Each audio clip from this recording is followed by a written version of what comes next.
This dinosaur was more feared than the T-Rex when it was found.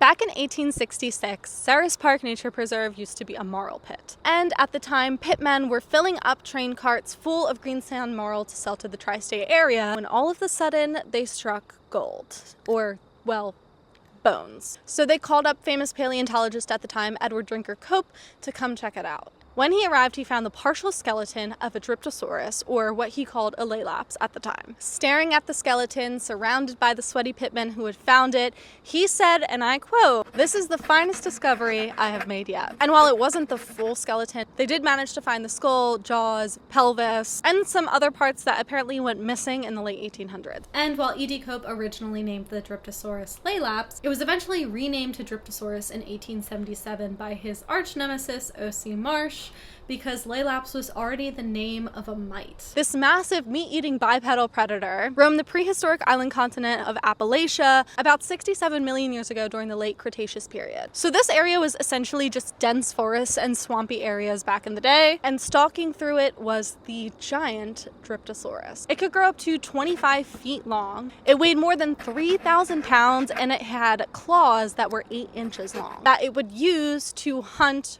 grip, and kill prey along with its powerful jaw. Its arms were unusually long for a theropod, which when you think of another famous theropod, the T-Rex, its arms were extremely short. At the time of its discovery, it was actually the first theropod dinosaur ever found and known to science, and was even found before the fearsome T-Rex, which means at the time of its discovery, it may have been the most feared dinosaur. So next time you're walking past this quiet little lake, remember you're standing on the land where one of the fiercest predators of its time was pulled from the dirt. Really makes you wonder, what else is still down there?